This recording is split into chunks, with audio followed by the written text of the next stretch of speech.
Maverick News presents The Rick Walker Show. Defrag your mind.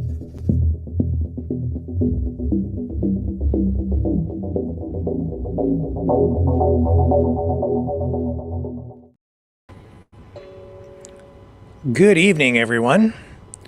Welcome back to the Maverick News Channel. I am going to turn this off.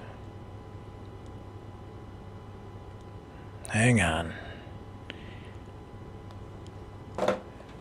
Distractions, but we are back tonight, starting an hour later than usual. We have been taking care of some technical things here.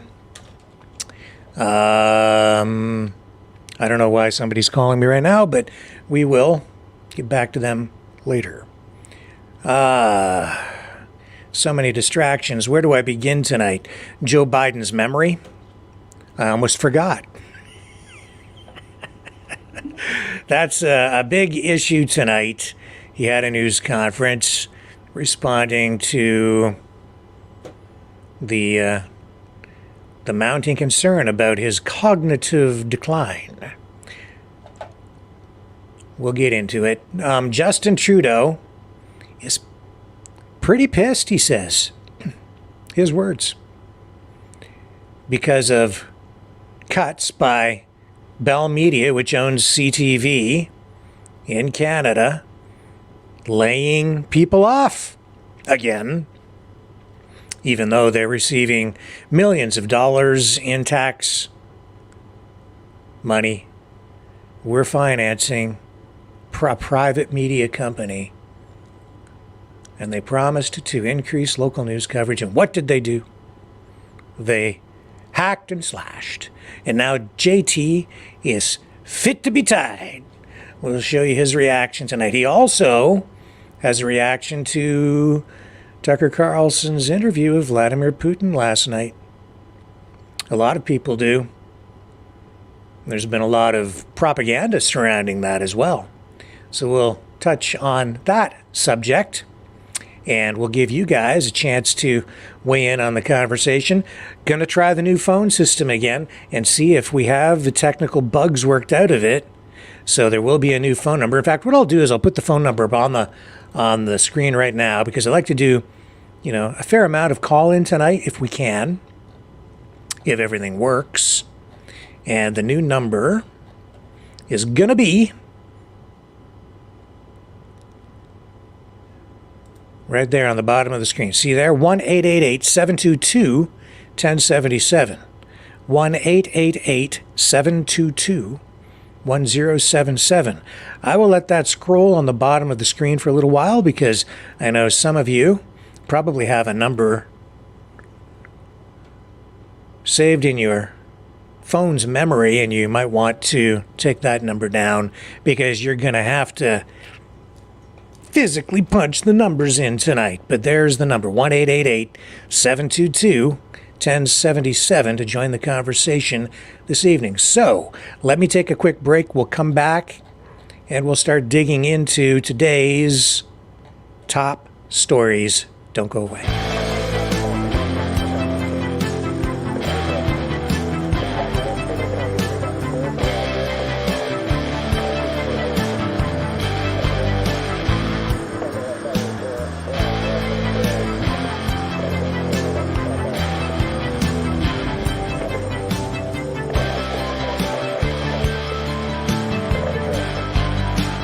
Maverick News. Fighting for freedom. Okay, I'm back. And I had to make a little adjustment there on Facebook because of copyright issues. I hope everybody can hear me okay. Let me just check in the chat. Can you guys hear me? I should have asked that first, because I've been messing around with all of the audio settings. There's a new mixer hooked up to everything, and I really have no idea if any of this is even really streaming out there properly. So let me just check in on the chat here before we go any further. And it looks like I'm getting an all good from Death Rosier. Rosiers? Are we okay? Yeah, sound good. Excellent. Okay. Excellent. Thank you very much, guys, for the feedback there. So it looks like we are all set to rock and roll here. Where should we begin tonight? Well, let's start with JT, shall we? First of all, he was in Ontario making a healthcare announcement today, but it was the Q&A afterward with the media that really generated the most, I think, news value. He doubled down on his support for Ukraine, tripled down, quadrupled down, as he was asked about Tucker Carlson's interview with Vladimir Putin last night. And of course, one of the things that came up was that Nazi that appeared in Parliament in Canada. An extreme embarrassment. And what did we find out just recently within the past week? That Justin Trudeau himself was responsible for, his office was responsible for inviting Yaroslav Hunka to a reception as part of Vladimir Zelensky's visit to Canada. And then you had that Ukrainian who did serve with the Nazi SS in Ukraine, was invited as a guest of honor to Parliament, and then they paid tribute to him. It was the strangest thing I've seen in a long time. And many are calling again for Justin Trudeau's resignation. Today, back on the hot seat at this news conference in Ontario, where he was asked about Vladimir Putin's reference to this incident in Tucker Carlson's interview last night. Here it is. Premier Ford, who are delivering for Canadians. Hi, Prime Minister. Siobhan Morris from CTV News. You've been such an ardent supporter of Ukraine, but there's been a lot of controversy surrounding President Zelensky's visit here, and now we've heard Vladimir Putin use some of that embarrassment in an interview with Tucker Carlson. How does it feel to know that that visit and your office's role in inviting a former Nazi to a reception is creating hardship for an ally? Vladimir Putin chose to invade a neighboring sovereign country, violating the rights, the sovereignty, the territorial integrity of Ukraine, and violating the rules-based order that underpins the safety, the security of all of us living in democracy, in free democracies around the world. He will, of course, use whatever propaganda he can engage in, but I can tell you, Canadians will not be fooled. Canada stands with Ukraine, not just because we are friends to Ukraine, but because the rules-based order and the system of laws and the UN Charter protect all of us, not just Ukrainians.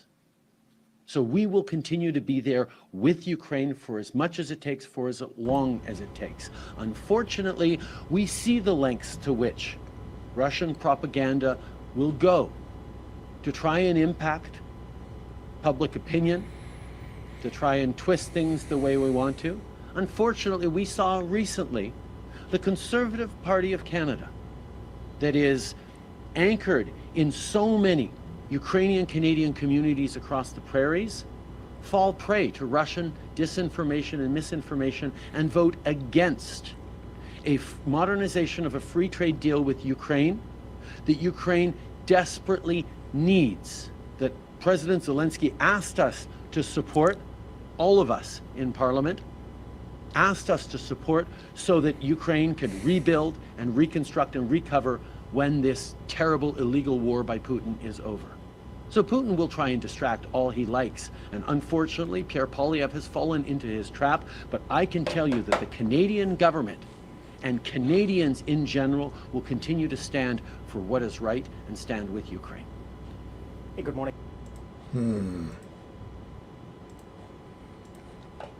So that was his reaction to that.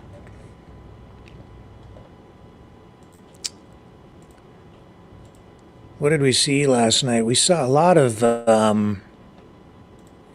there were some surprising things for me. You know, one of the things that really surprised me was Vladimir Putin's reference to Tucker Carlson's desire at one point to work for the CIA.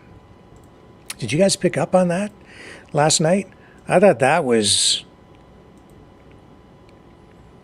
pretty wild. It looked like at the time, I don't know, you give me your assessment, but let's take a look at that again. Let's take a look at that moment, because some people are saying it looked like Tucker Carlson had a deer caught in the headlights expression. Sort of like, how did you get that information? I didn't know that Tucker Carlson had applied to work for the CIA. And I have to say, I find it a little bit weird at this point to get this information. Let's just study his reaction again to that moment last night.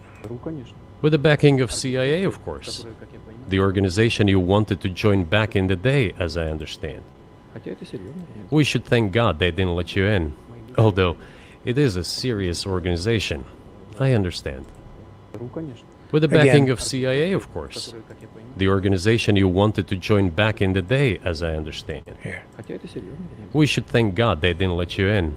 Although, it is a serious organization. I understand. With the backing of CIA, of course. The organization you wanted to join back in the day, as I understand. Take a look again. We should thank God they didn't let you in. So there's a guy who wanted to work for the CIA that everybody seems to be so worried about these days because the CIA gets blamed for everything.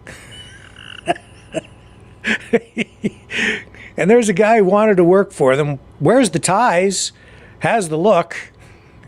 All he's missing is the earpiece, but there he is sitting across from, the king, former KGB agent, having a conversation. So the wannabe CIA guy, now journalist, sitting across from a former KGB guy who is now president of Russia. And everybody is like, I believe everything they're saying.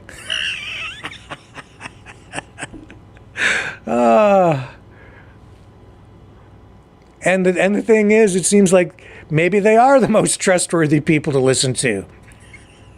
What a strange time we live in. Wow.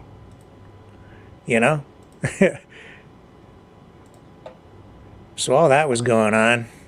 And then, as all that's happening, it's interesting to note, especially given Vladimir Putin's, half-hour plus history lesson last night, which I think you'll find if you drill down into that, you'll find that there are connections even up into Alaska, and the legitimacy or lack thereof, in some people's view, of the United States claim to that piece of land. Everything these days is being thrown into question. It seems there are a lot of people who are just simply out there to try to delegitimize Western governments in general. It's not a real country.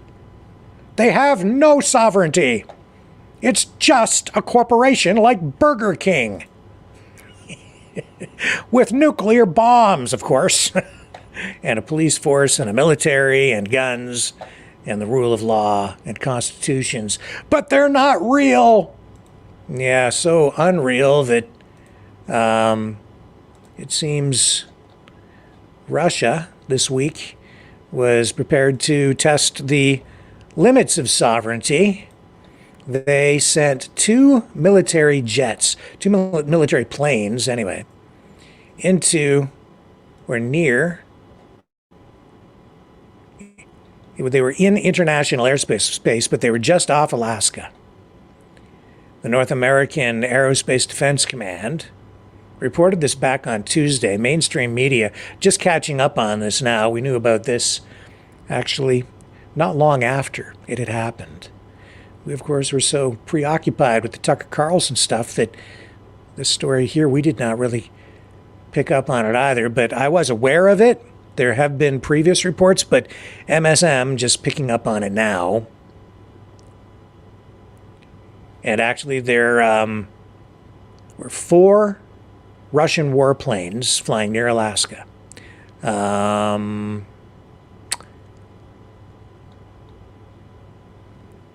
It's an area that stretches about 150 miles off the U.S. coast. It's monitored to provide additional reaction time in case of hostile actions.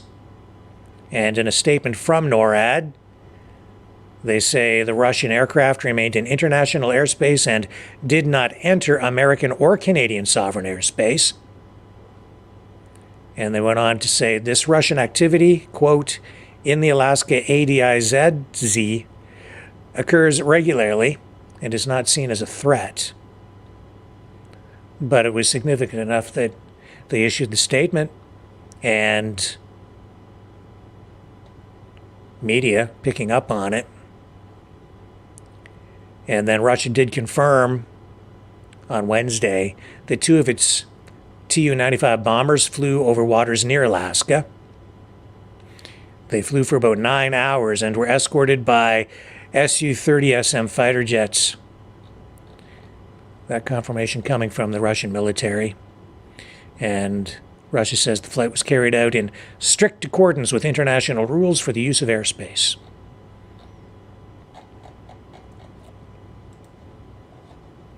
So there you go. It's just testing, test. Test. That's what it is. Test the boundaries, test the equipment, test the reaction time. Keep everything tuned up and ready to blow at any moment as we see continuing escalation in this worldwide conflict, both kinetically now in Ukraine and Gaza and globally through the information war, propaganda, psyops, and more. Pretty crazy stuff.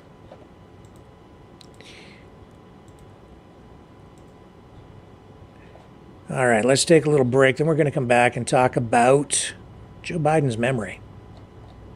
I'll try not to forget. Be right back. If I can remember what button to push. Hang on. Wait a minute. Where am I?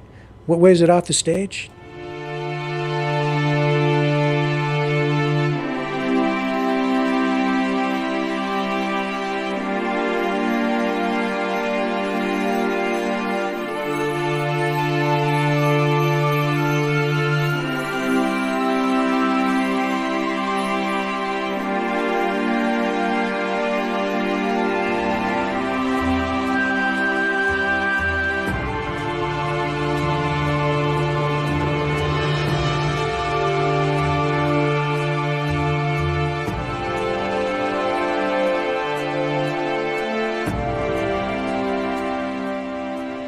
Maverick News.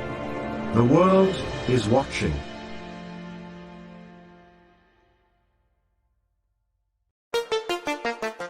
The New World Order. Government overreach. The Great Reset. Mainstream media lies. Now more than ever, independent voices are needed. Donate now at freedomreporters.com. That's freedomreporters.com. Maverick News. The antivirus program for your mind.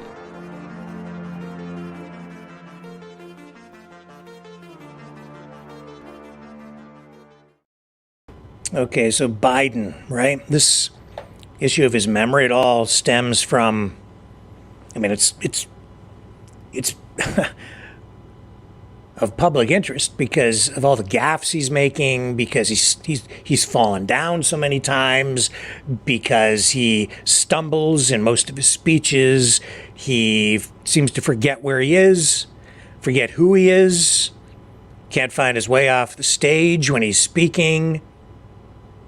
And now, his defense counsel citing his memory issues as they go to court seeking to prevent him from being charged for mishandling government documents in a very similar sort of case to what Donald Trump was facing at Mar-a-Lago. But now, New York Congresswoman Claudia Tenney has submitted a letter to Attorney General Garland saying the Biden cabinet, she wants the Biden cabinet to explore the 25th Amendment, unfit to govern the country as president. Federal prosecutors admitting that Joe Biden is unfit for office. She's saying then we need to look at the 25th Amendment. Either that or they need to charge him because of the way he was handling the documents and making waves over on Fox News. Here's the clip. Why it is that you think that it's important now to use the 25th Amendment to try and remove President Biden from office? Well, first, Trace, I just want to say President Biden needs to be charged or he needs to be removed from office under the 25th Amendment. There isn't a middle ground here. And as some of your prior guests have eloquently explained, the prosecutor has made a reasonable case that Joe Biden, and obviously stated that he actually mishandled, disclosed, and improperly used classified materials. He then said, but, we are judging his personality and that we don't think that we can get a jury to come to a conclusion on that, which is really not the standard because he is forgetful and an old man. And he actually also makes a reasonable case that Joe Biden can actually stand trial. So if he can't stand trial, he certainly can't carry out the duties of President of the United States and Commander-in-Chief of our armed forces. So that's why I think it's one or the other. You either have to prosecute him or he has to be removed under the 25th Amendment. That's why I sent this letter that I penned this evening on the breaking news to Merrick Garland. And so we appreciate you highlighting this, but this has become a long time embarrassing situation. Everyone I talk to cringes whenever we see Joe Biden on the TV and he's struggling, he can't remember things. And it's also shocking what John Liu just pointed out, that he's been mishandling classified documents for such a long period of time, and yet there's no decision to prosecute. So prosecutors have an ethical duty not to, there should be equal justice under law. You cannot make distinctions because you don't like somebody's personality and somebody else's, you work for. Yeah. You talk about the letter that you wrote. You sent the letter, as you said, to the Attorney General Merrick Garland, as well as cabinet members, invoking the 25th Amendment. And it reads in part, quoting here, he most assuredly lacks the ability, speaking about the president, to execute his presidential responsibilities. Accordingly, it is incumbent upon you to begin proceedings to remove the president pursuant to the 25th Amendment of the United States Constitution. President Biden needs to be charged or he needs to be removed. There is no middle ground. And what I was captured, and you just kind of alluded to that, is the fact that you're saying there is no middle ground. Either it's you charge him with these documents or something else has to happen. But you can't say he can't go before a jury because he doesn't have the memory to put on a positive defense or a strong defense, and yet he does have the mental acuity to be in the Oval Office for 5 more years. Well, that's exactly it, Trace. If he's not competent to stand trial, which is a reasonable assessment, which they seem to be alluding to, the special counsel, her, then how can he be president of the United States? How can he be competent enough under the 25th Amendment? This is exactly the moment that the 25th Amendment was created for someone who literally cannot carry out the responsibilities. And when you look back and see some of the sensitive documents that he's had in his flimsy garage, with very little security, versus what we've seen President Trump holding, in Mar-a-Lago with the constant Secret Service looking over it. And as you distinguished before, Trace, the difference between the President of the United States, who has more immunities than the Vice President or a senator, those are the reasons. And that's why you can't have it one way or another. You either remove him or you charge him. It's got to be one or the other.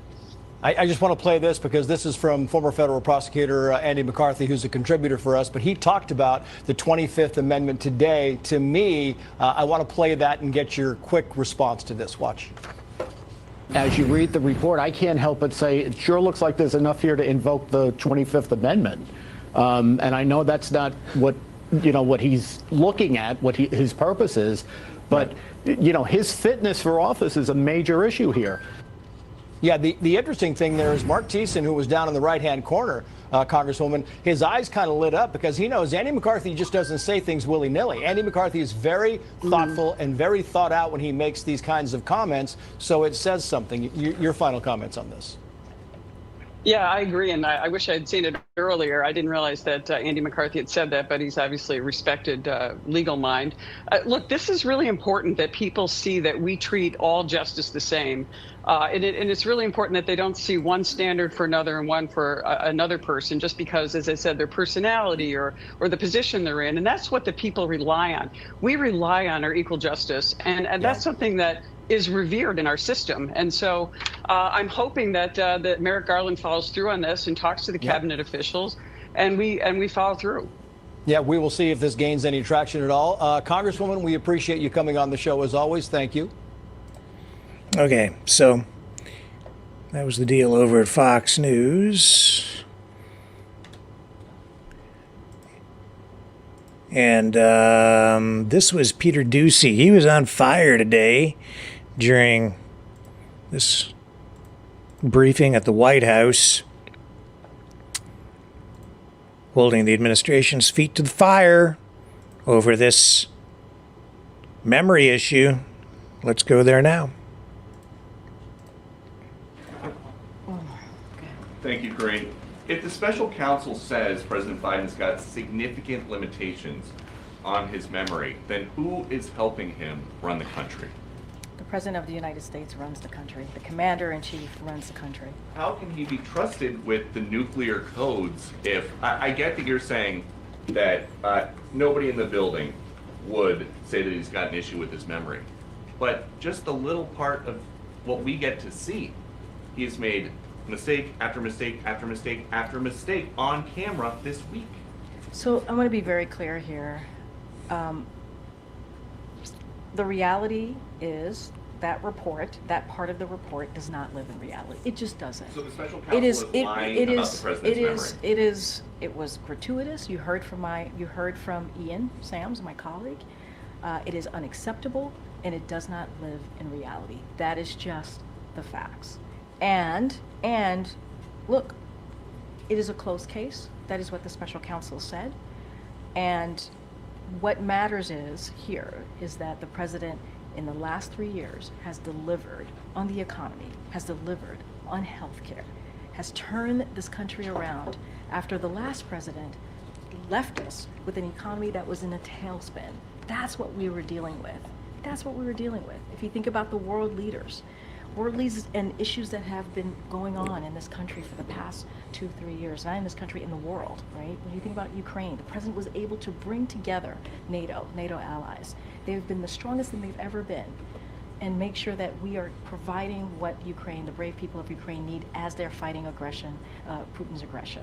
And that is what this president has been able to do. His experience as former senator, as former vice president, and now president, has gotten us to a place where we've been able to turn things around in a way that we meet the needs of the American people, whether it's domestic issues or national security issues. And that is what matters. That part of the report does not live in reality. Bye, everybody. Have a great... The end for today. Ouch. It's tough being Joe Biden. And it continues with an actual face-off at a news conference with President Biden, Doocy, and check it out. He's like, watch this. I don't need his recommendation. It's totally How bad is your memory, and can you continue as president? My memory is so bad I let you speak. I don't need his recommendation. It's totally How bad is your memory, and can you continue as president? My memory is so bad I let you speak. I don't... Oh my. Contrast that to the interview last night with Putin, right? Quite a bit different. What else do we have here? Oh, yes.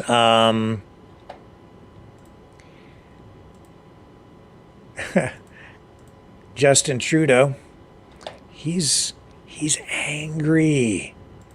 Yeah, the company that owns CTV News in Canada is Bell Media, and they own, oh my, it's got to be half of all the media properties in the country. They're that big. They own, obviously, phone systems, cell phone systems. They own radio stations, much of the infrastructure for the internet, cell phone towers. They own the Source retail outlet where they sell cell phones and electronics. They own many specialty channels. They own the CTV television network, the biggest privately owned corporate broadcaster in the country.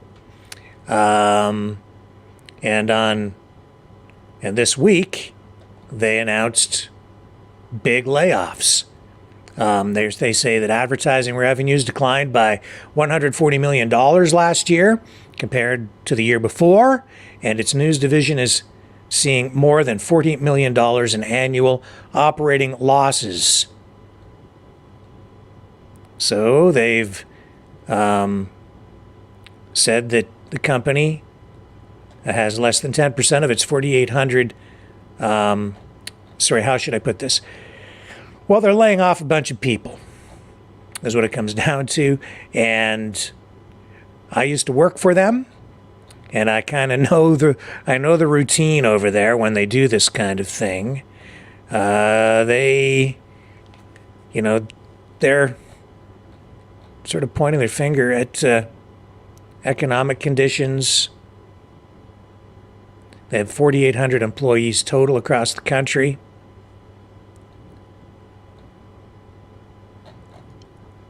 And Prime Minister Trudeau is upset because Bell is ending multiple television newscasts and making other programming cuts.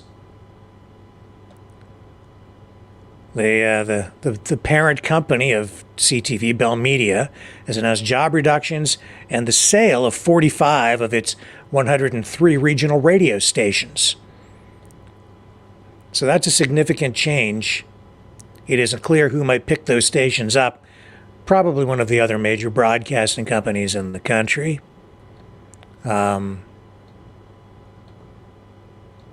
This should make for interesting conversation, I think.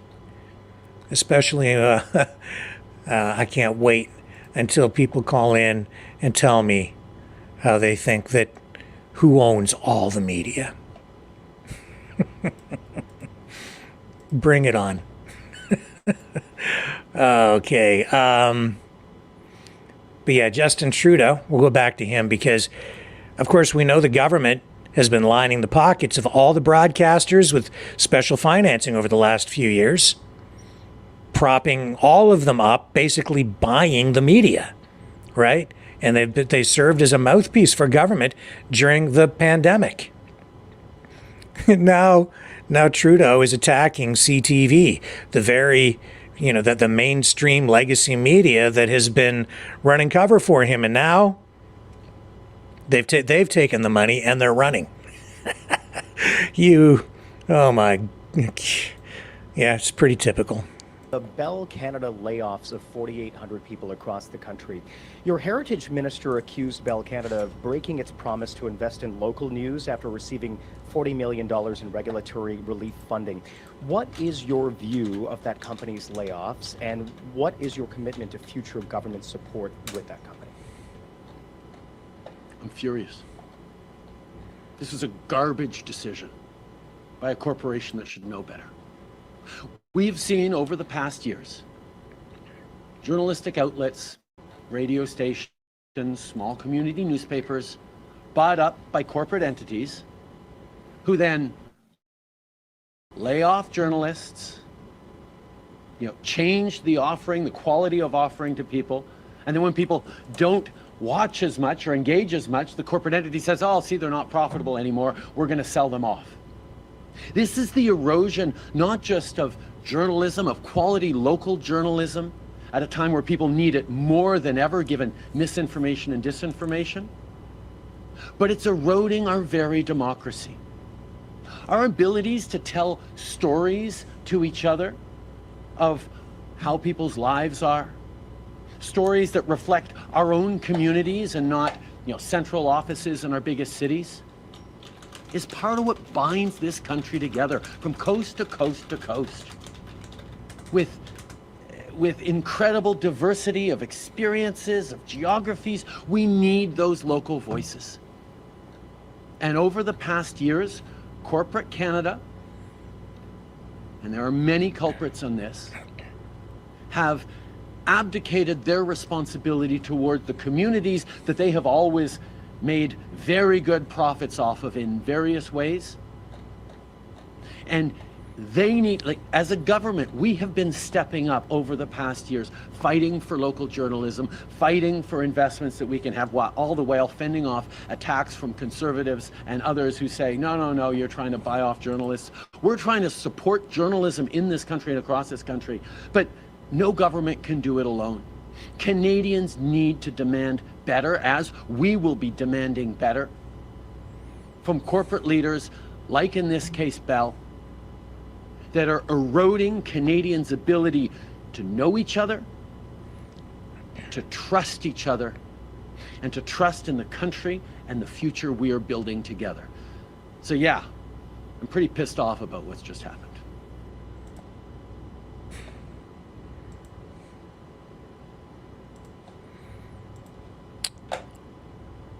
Well, was that money well spent, JT? And I kind of butchered the numbers there as I was ad-libbing that on the fly. So Bell owns so much. It's not just broadcasting companies. They own, print media. They own, cell phone infrastructure. They're the phone company, and they're a vertically integrated corporation. So they own cell phone companies. Like, they own their own cell phone companies like Bell. They also own companies like Virgin. And because they own so much, when you go to get a phone plan, you think you have choice, but you're actually buying from only a few big companies, with different companies set up under different brand names in Canada. People don't realize that. It's an oligopoly, not a monopoly, an oligopoly. If you don't understand these terms, a monopoly is like one company dominating an entire industry. An oligopoly is several big companies or corporations dominating an industry. That's what you have in the cell phone industry, cell phone market in Canada. The government, through regulation, limits competition for these big companies. The government protects them. As a result, Canada has some of the highest cell phone rates, if not the highest, in the world. And were able to prevent new companies, especially U.S. companies like Verizon, from coming into Canada to compete with Bell. And even the unions got on board and supported the big companies like Bell when there were efforts being made to bring in new companies to introduce more competition that would have resulted in more infrastructure being built and more retail outlets being established for cell phone companies, and lower rates would have been the result for consumers. But there was a PR campaign. This goes back many years ago now. You may not remember this, but there was a huge public relations campaign supported by the unions that are connected to these big companies, because they, of course, want higher wages for their employees. So they supported this. They supported the government They supported the big corporations at the time. Well, actually, at the time, it was a conservative government in place that was trying to allow this to happen, but they were able to block it with the help of the Liberals and the NDP. They were opposed to it. Anyway, that's another big story. Bottom line is now you've got JT and the Libs. They've been propping up these failing media companies, legacy media companies, with tax dollars, hundreds of millions of dollars going to them. Over the new year, CBC, which receives, I think, $1.5 billion every year, said they could not afford to provide New Year's Eve programming. I think that's the first time they've ever not had it.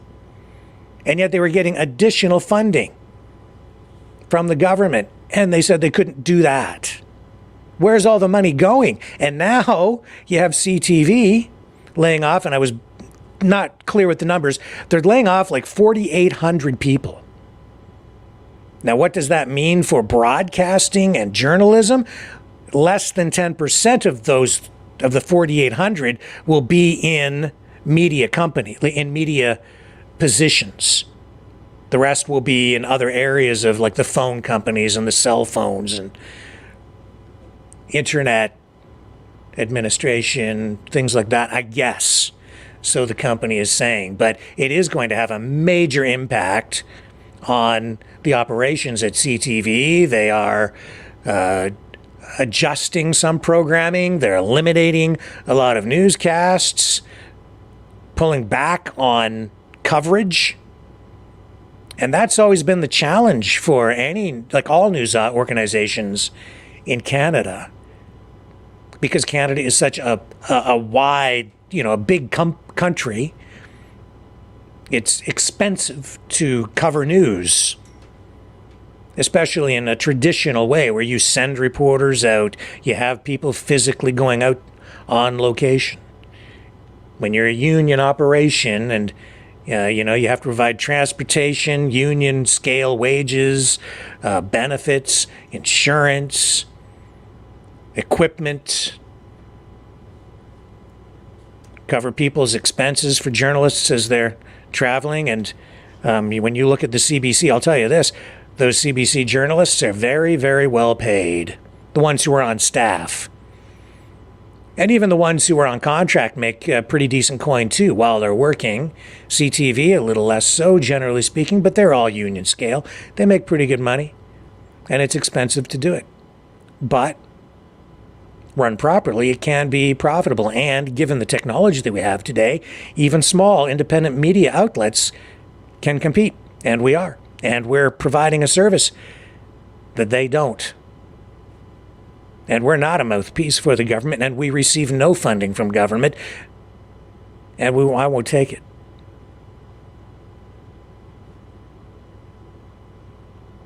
Because you can't accept government money and remain objective. In fact, I've turned advertising down here just from private companies for fear of even having the appearance of being biased in some way or beholden to some advertising, some company that might be involved in a business that I'm sitting here thinking maybe that's too close to the news that we cover every day. So I'm not saying we wouldn't have sponsors. We certainly will.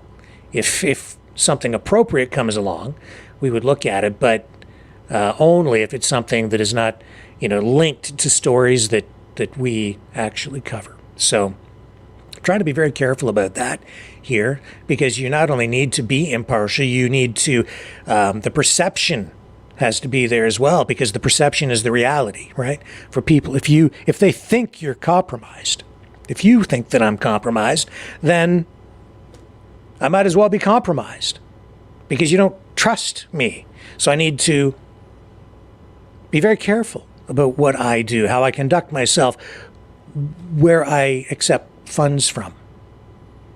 And that's why I don't want the government money. And those mainstream media outlets should not have been accepting government money either, really. Government should get out of the media business as far as I am concerned. At least the news business. Now, if you want to provide, certain services to people in parts of the country, especially areas of the country where it's remote and it's difficult to get to those communities, I can understand why you would provide some services in some of those areas. Or, I could see tax breaks for certain situations, but not direct payments where journalism is required, political journalism. It's inappropriate. And now, even after dumping all that money in, here's Bell Media saying, we just can't afford to do it. Just going to have to lay people off. All these people. This is the biggest layoff in over 30 years at the company. It's massive. That's a lot of people.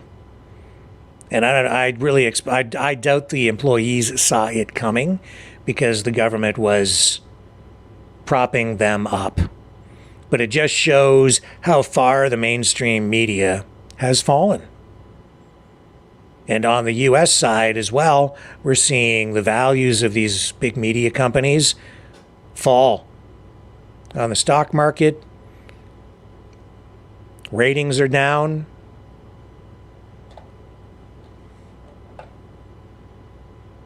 It's a changing world, a changing media landscape.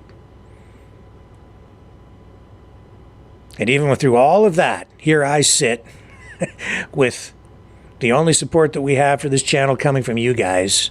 And we're still here providing a service now. There's absolutely a need for more journalists out there. But these guys, I know what they make and I know how they operate.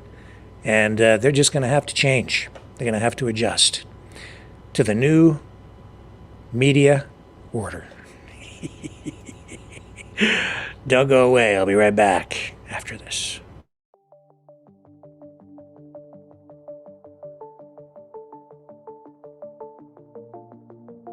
Greetings, brave Mavericks. Our quest for truth continues. We go beyond fake news. Together we expose propaganda. Together we pull others out of rabbit holes. We are maverick thinkers. We are all unique individuals, defenders of individual rights and freedoms, credible, trusted, grounded in reality. Maverick News, defending free speech, Donate at freedomreporters.com. Do it now. Tomorrow may be too late. Maverick News. The world is watching.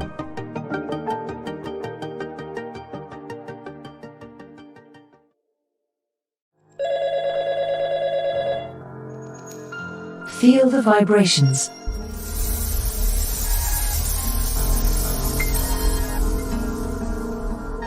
Our quest continues.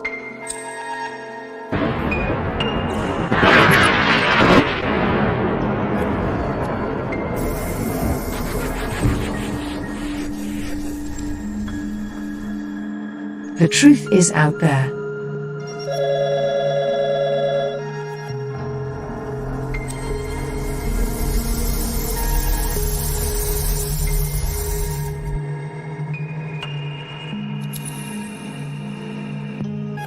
We are Mavericks.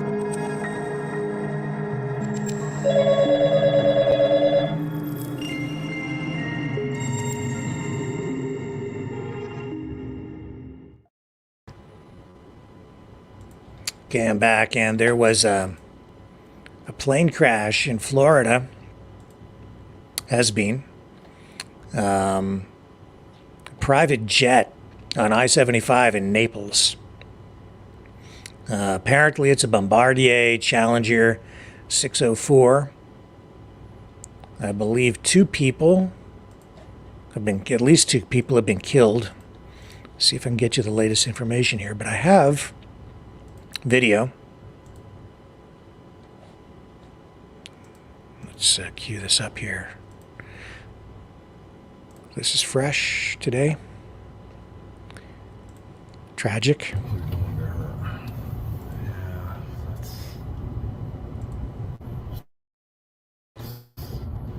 Somebody probably is hurting on that plane. Emergency landing on the highway or something. Yeah, who knows what happened there. Probably was an engine on fire or something they had to put down. It's a jet too. It's not a prop plane. And it is kind of crazy. Those cars are still going right by it. Nope, it's kind of moved a little bit. Yeah, that's a fairly big plane, actually. It is. It's a decent sized plane. It's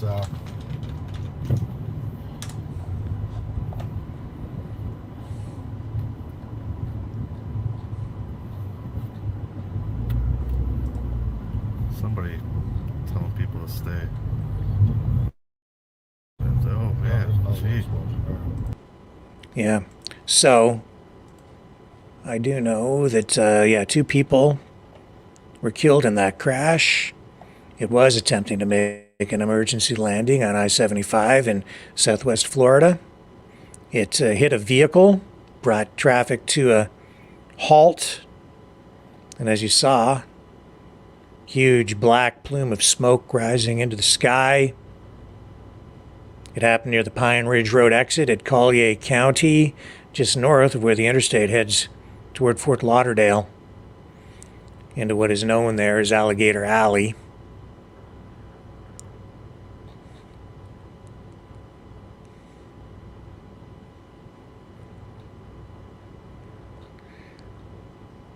People there say it was like watching a scene from a movie. So the Federal Aviation Administration is investigating. They have identified the aircraft as a Bombardier Challenger 600 jet. There were 5 people aboard. This happened around 3:15 p.m. It took off from an airport in Columbus, Ohio. It was headed to Naples.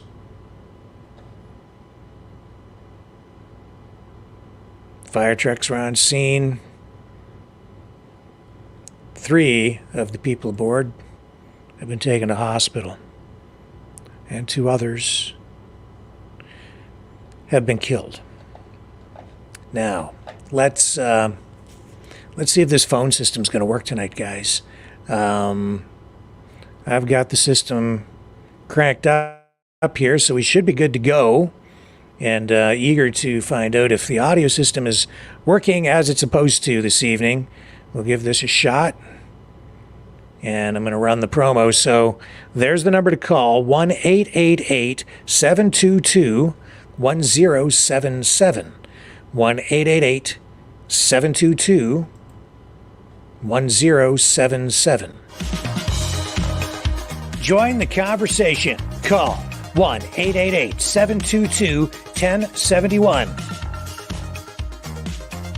That's 1-888-722-1071. Be a maverick. Exercise your right to free speech.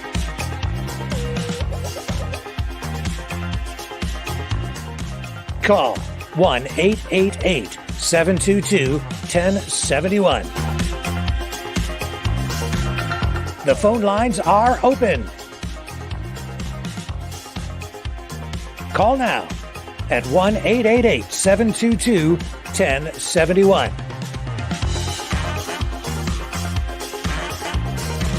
Maverick News. Call now. The world is watching and listening to you.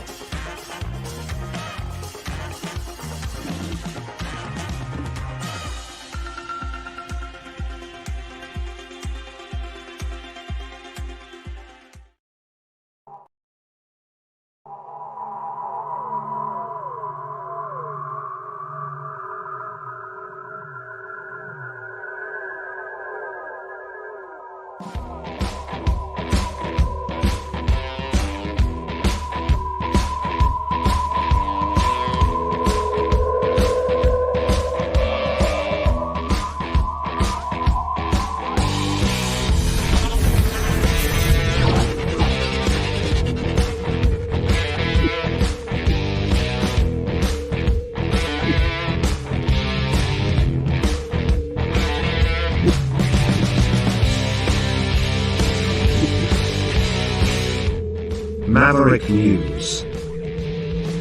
The world is watching.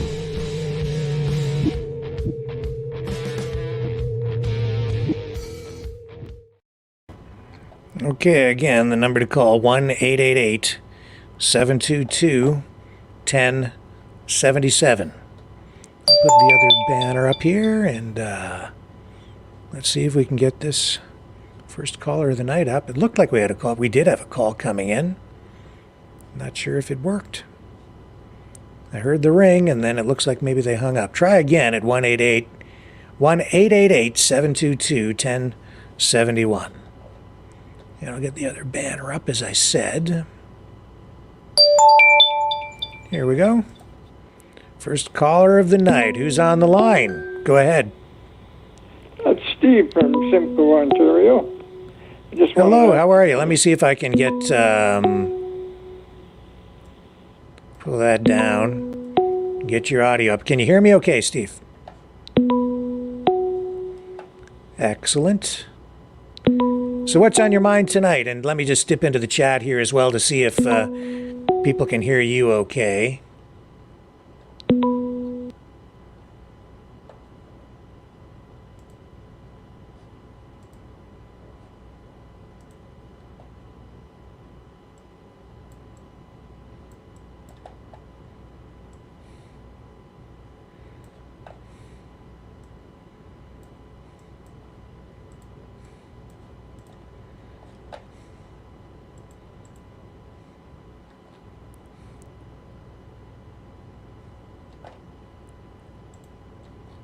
Yeah.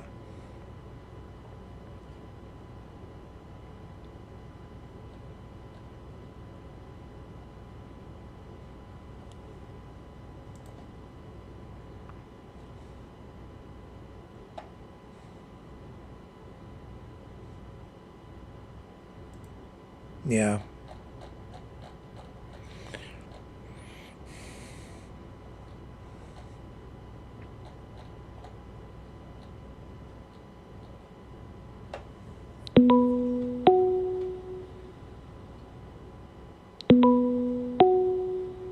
Yeah.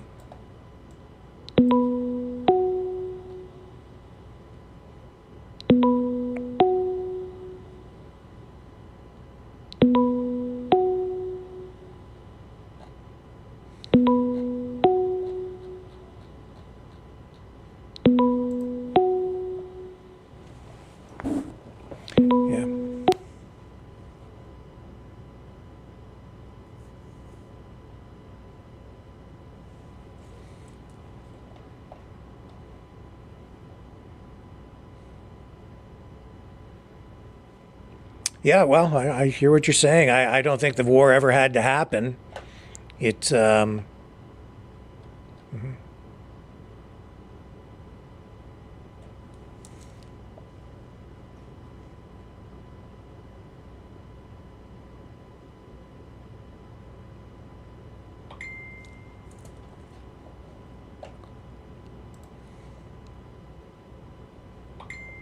To pay the price too with all the inflation. Somebody has to pay for the war. There's no free lunch. Let me let me just take a moment here and just check in with our viewers. Can you guys now hear our caller? I know that there was some people are saying they can't hear the caller, so I'm just checking in on the chat. Can you guys give me some feedback and let me know if the audio is working okay?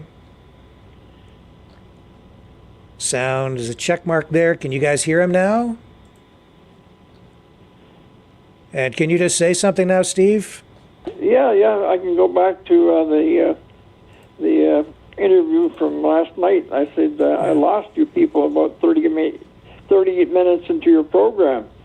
Then I had to scramble over the Rumble try to find you. Right. Yeah. Yeah, we had some trouble with our feed. They kicked us off YouTube twice. They've essentially destroyed with restrictions now on one of our main channels over there, which we'll probably never get back.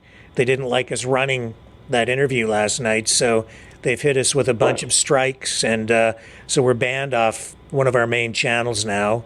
The other ones are still okay, but the one they've basically destroyed it. YouTube did, and so that'll be the end of that, I think. I guess we have bad umpires. They're paid by somebody to be bad. They can't call balls and strikes the right way. Yeah. This is very sad. It's un-Canadian, it's unconstitutional, or whatever you want to call it. It's just a moronic idea to shut people up. You can never shut the truth down. The truth will always come out. When you start the lie, all you do is pile more lies on top of lies.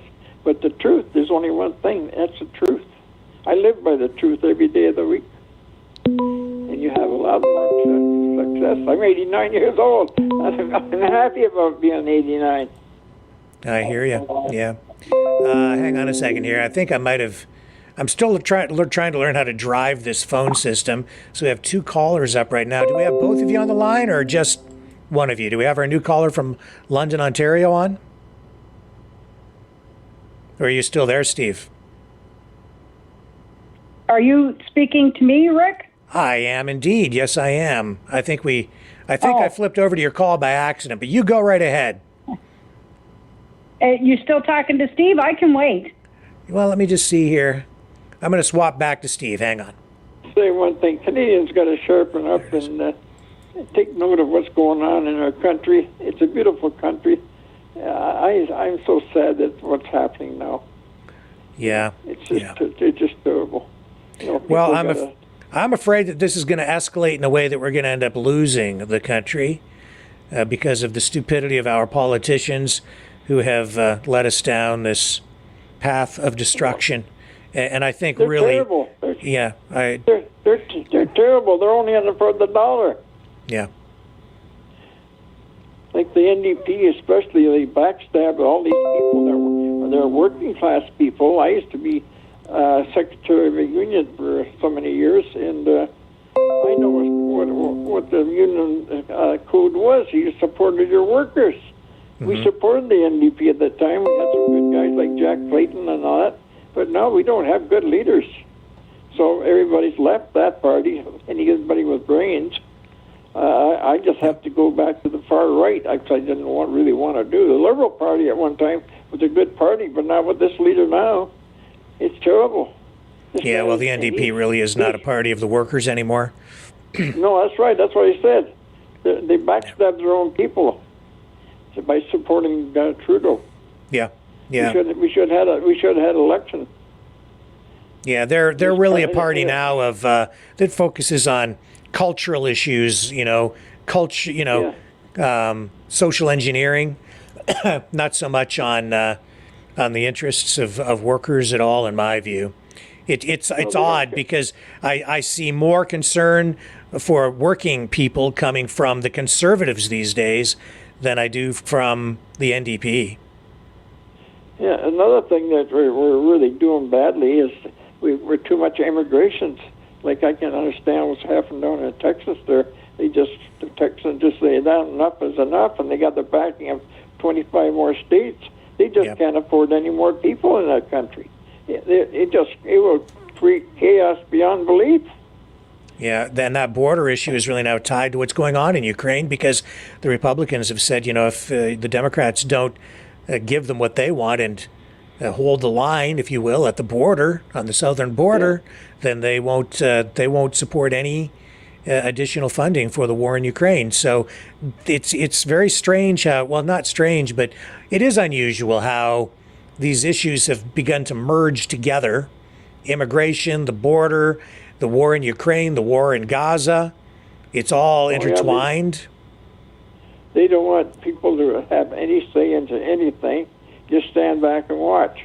Yeah. No, that's not right. We have to have a voice in this matter. I agree with that. The people need to have more of a say, especially when it comes to something like war. We had that trucker protest. It was the best thing we ever had in this country. Now it's passed over to in Europe. You see all those farmers over there. They're pretty irate. Yes. You got tractors all over the place, and cow manure spread all over the place, and they're letting the government know they're not happy. Yeah. And any government like the German government that then stood by and let the Americans blow up that NORAD pipeline, and they keep saying, well, we have to have expensive gas. No, Russia says the other pipeline's still ready to go. All you got to do is open up the tap. And they don't want to open up the tap. They want to keep people paying. They're all in on us to make money. They don't care about the people. When you put the wrong people in, this is what you get. Hang on here a second, Steve. I have to put another call on hold. They don't care about the people. And we'll come back to you there. Is that you, Steve? Yes, it is. Yeah, I'm back to Yes, you. I So can, I've got I can let you. I'll let you go if you want to talk to somebody else. Yeah, we've got them stacked up now. So I probably used up my time. Okay. Great call. Bye-bye. Thank you, sir. Appreciate you phoning in tonight. Look forward to the next call from you. Thank you so And much. all right, take care. And Bye-bye. let's go to London, Ontario. Hello, how are you? I'm fine. How are you tonight, Rick? It's Isabel. Oh, very nice to hear from you again. I'm a little stressed just because I'm trying to figure out how to operate all this new stuff on the screen. And I'm like, this is the first time out, so it's like I don't know if this is going to work or not. But at least we have some audio up, so we're halfway home anyway. So what are you thinking I know tonight? people are mentioning the number on the bottom of your screen is wrong. Oh, is it? 722. Yeah, oh, it yes, comes it in is. as 1077 Oh, and not yes. 1071. So when we call it, it's Blue Cross Health. Oh, that's why I'm getting these messages coming in. I'm like, what are you talking about, Blue Cross Health? And I'm like, I see some messages coming in, but I'm trying to do all this stuff on the fly. Okay, I'll fix that. Thank you. See, that's okay. That's my old bent arthritic fingers trying to type stuff out on the keyboard, and I make lots of typos these days. I was a super fast typer in my day, and a little slower these days in my old age. But there you go. And In your old age. Oh, my Yeah. God. You're just a puppy. You're just a puppy. Oh, yeah? Tell that to my bones in the morning. Oh, yeah, but it's not. They all say we get to the golden years. No, it's rust.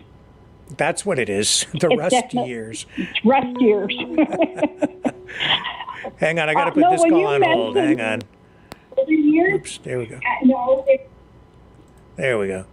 We're back to you. Sorry about that, okay. Isabel. Go ahead. When you brought up that little item about poor little Trudeau, he's pissed. So now it's his turn. He gets censored now, like he's been doing to us. Oh. Well, it's like he still owns them basically with all the money, right? Even though they're selling off, like the money will just go to the new owners of the company, the stations, I guess. Who wants to buy a radio station? They're up for grabs. Yeah. Let's auction them off. Yeah, well, they're up for sale. 45 of them across the country. And it was nice to see his reaction. I'm going, oh, now it's your turn. We've been pissed for 3-4 years. Now it's your turn. I didn't feel there was a lot of sincerity in the anger, in the pissed offedness. No. It looked very theatrical to me. Well, he's a drama teacher, right? Exactly. He's Mr. Tampon Man, so, he has to, must be his time. I guess so. It's just, I'm not, I can't, I'm not commenting. But the other one I did watch last night, Sleepy Joe. And I thought, oh my God, like really? I mean, I'm with those people on Fox where it's either charge him or get rid of him. Yeah. Because I can't see any other way around it for the States. Like, it's crazy. Hang on a second here. I need to make sure I get this call coming in. No, they hung up again. Strange. Anyway. Oh. That's okay. Keep on talking. We're going to keep going. I'm still learning how to drive this machine. I don't know how to. I don't know. How Oh, to that operate makes the two of us. I have to learn too. Stressful. And my kids will say, well, just do this, just do that. Yeah, okay, whatever. If I knew where it was, I wouldn't ask you.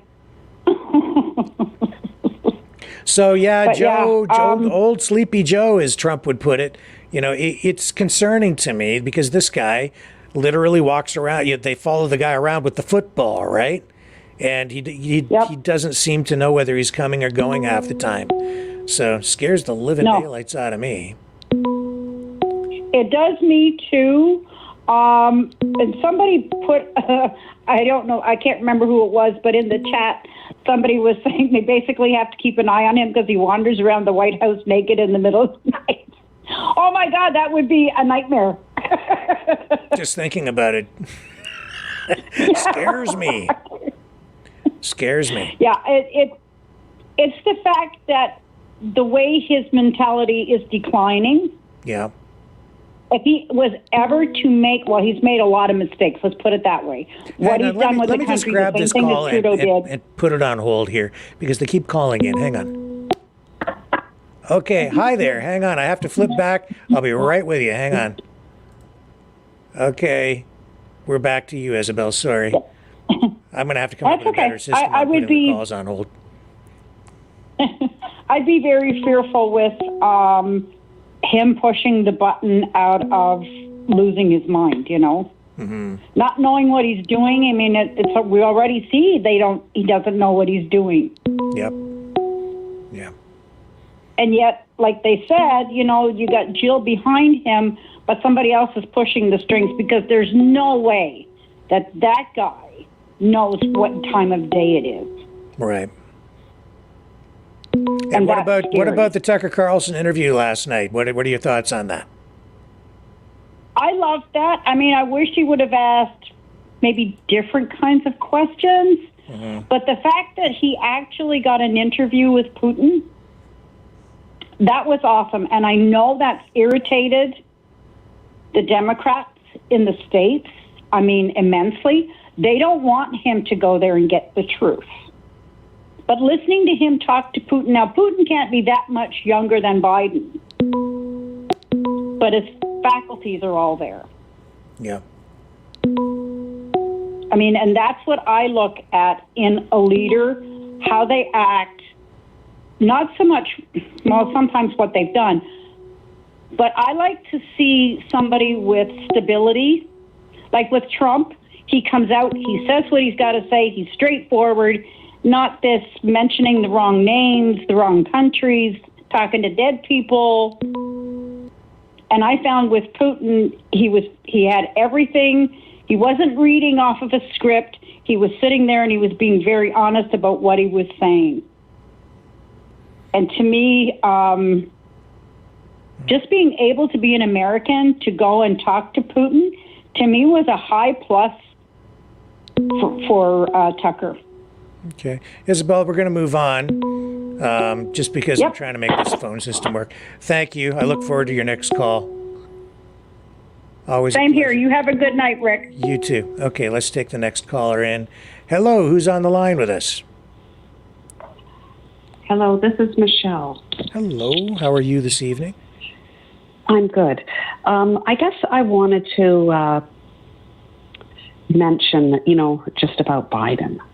And what is the hesitation to invoke the 25th Amendment? I'm sorry, what? I didn't quite get that. What is the what? Okay, so what, sorry, Rick, because I'm on a headset here too.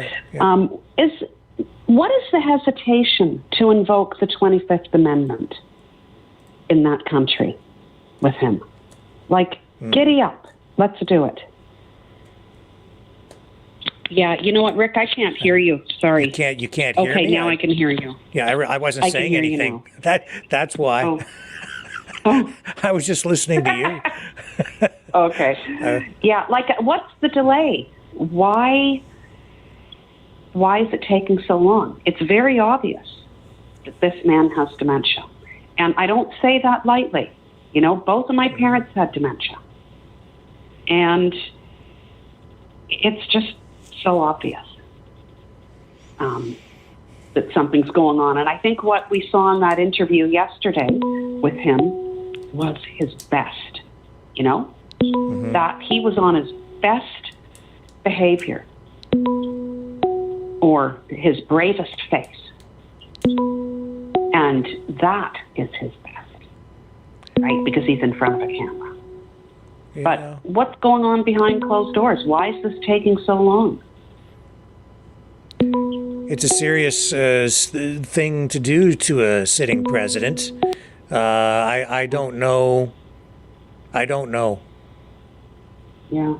It's such a strange situation. The guy, I don't know how, I don't understand how he became president to begin with. He ran for office from his basement, rarely came out. He was like the groundhog, He's clearly losing his cognitive abilities. He's obviously not really the guy running things. And I guess that's why, because there's a giant, powerful political deep state machine behind him. It's not him. He's just window dressing. He's a figurehead. He's just a guy that they stick out in the front and tell him what to say. That's all. That's his job is. He's just there to sign things and stand at a podium. That's his job. Yeah. Absolutely. I agree. And that scares the living daylights out of me, because it is not clear who's really pulling the strings. Yeah. And is Kamala Harris pulling the strings? No. Nope. She's window dressing as well. She's just, she's filling a demographic slot for them for public support. Yeah. And so is he. So is he, really. He fills his role. She fills hers. So the optics look right to a certain group of people. And they don't want anybody in there who is a strong leader. They want someone who is barely conscious so they can control the person. It's painfully obvious. It is painful. Another thing that's painful for me about this whole situation, put politics aside. Forget politics, okay? Like I said, I had two parents. They're both deceased now. They both had dementia. And when I see him up there, and I see a lot of negative commentary about dementia, and people are, it's about, they're directing it at him. And I know it's not ageism, okay? People are not being ageist, or whatever the terminology is for that.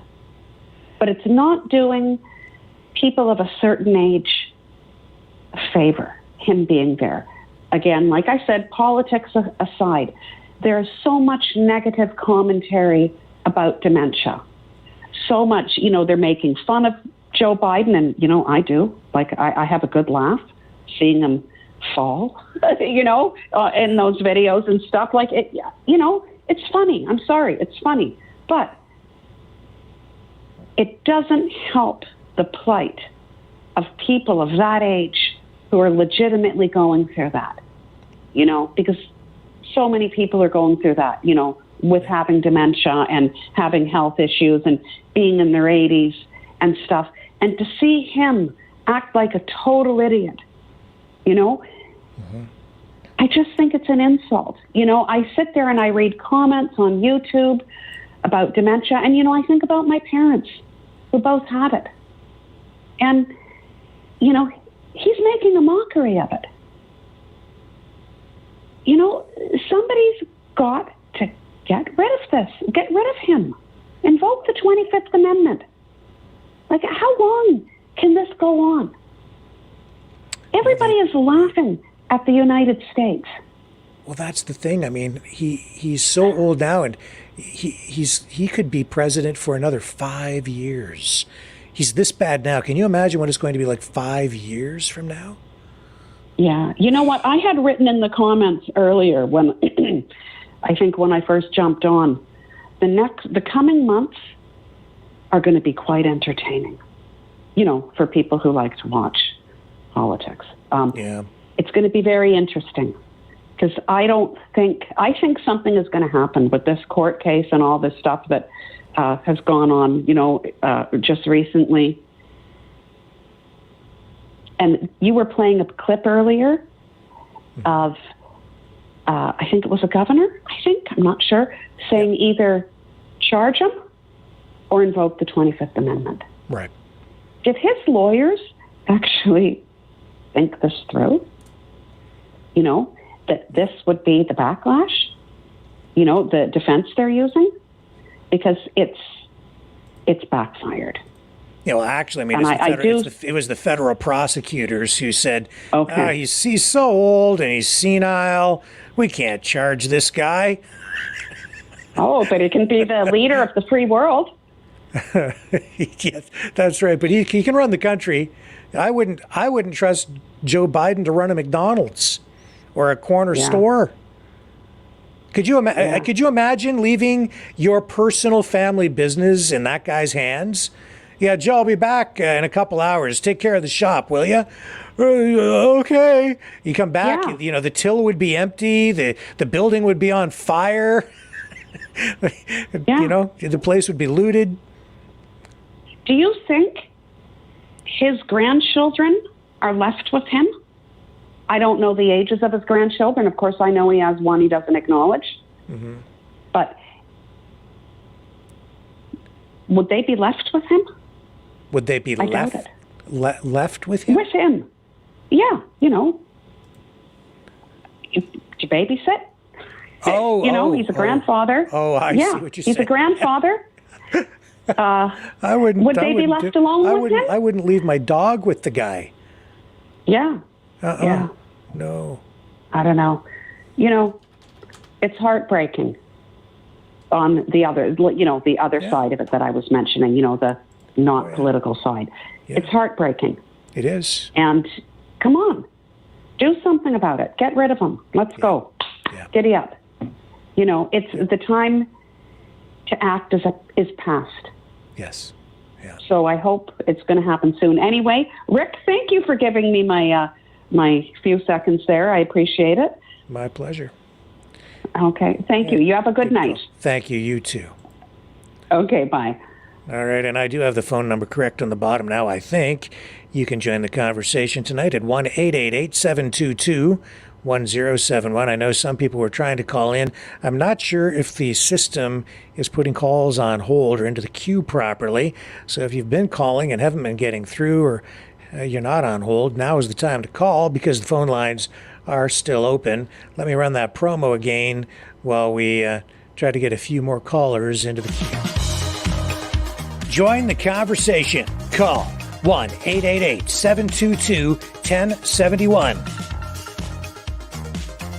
That's 1-888-722-1071. Be a maverick. Exercise your right to free speech.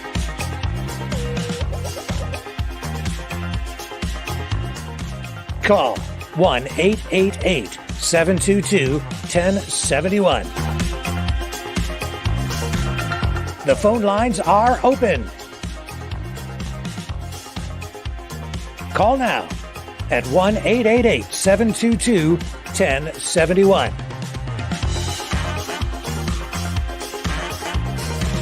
Maverick News.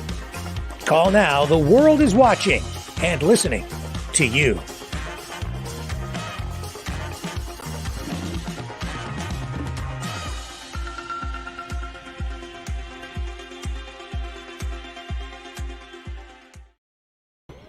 Okay, we're back, and I think we have another caller on the line. Who's with us now? I'm Danielle from Quebec, Potion 13 on the chat. I just wanted to tell you that we hear a doorbell like once in a while when you get a call or something. Yeah, that's the phone system letting us know that there are other callers trying to call in. So that's one of those little technical things I have to work out. First time out for the new phone system. Thank you. Okay, just and another thing, I really like your show, and Continue your good work. I'm listening every day. Bye. Thank you. You have a great night. And you can call. Okay, take care. Have a good one. Bye. Bye. All right, and you can call in at 1-888-722-1071. Call now, call often. 1-888-722-1071. Be right back. The New World Order. Government overreach. The Great Reset. Mainstream media lies. Now more than ever, independent voices are needed. Donate now at freedomreporters.com. That's freedomreporters.com. Maverick News. The antivirus program for your mind.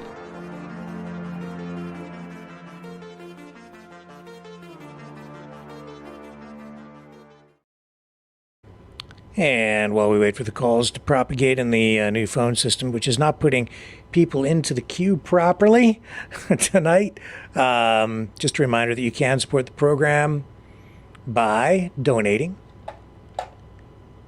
at freedomreporters.com. Let me put that up on the screen there for you. Well, you can go to maverickdonations.com. That's one of the places you can do it. Or also at freedomreporters.com. Now, I do have, as I've been saying, we still have some of these shirts left. These Dickies shirts with the Maverick News logo on them. Donations of $60 or more. And I will send you one of these shirts. And we have t-shirts with a donation of $30 or more. I'd be happy to send you a Maverick News t-shirt or a Knights of Malta, Exile the Knights of Malta t-shirt. We have those too. We also have some hoodies and sweatshirts as well for donations of $60 or more. I can send you a hoodie or a sweatshirt. So we have those things to choose from. Maverick News, and I do have the Knights of Malta t-shirts in stock right now as well. Just tell me what size you would like, and they're all in black. So any color you want, as long as it's black. Yeah. T-shirts for $30 donations. Long sleeve shirts with the embroidered logo, $60 or more. Or a hoodie or a sweatshirt. Yeah, and I do have a couple of Batmobiles left as well, and did receive a couple of nice cards today from people. Oh yes, look at this. I received this today. Very nice. Thank you so much. That's from Deborah, and thank you very much, Deborah, for the kind words, what you wrote inside. Means a lot. Appreciate your donation as well. And I'll be getting your shirt off to you as well. Thank you. So, yeah, call tonight at 1-888-722-1071. 1-888-722-1071. That's the correct phone number now. The phone lines are open. You can also donate in the Rumble Rants over on the Rumble channel. If you haven't subscribed to the Rumble channel, please consider doing that. It's important because over there we're not having the censorship problems that we're having on these other platforms where we're getting hammered with censorship, with Facebook and YouTube. It's just terrible, frankly. So I've kind of given up on those platforms. We are over there tonight on our channels, but it's a challenge just to keep them up. An absolute challenge. So we'll give it a few more minutes here at 1-888-722-1071 to call in and join the conversation tonight here on Maverick News. Yeah, I thought the Tucker Carlson interview overall went pretty well. I wish kind of at times he had maybe thrown a few harder questions at him, maybe been a little more responsive with harder responses to Putin. But I think there's a lot of pressure there, and there's protocol.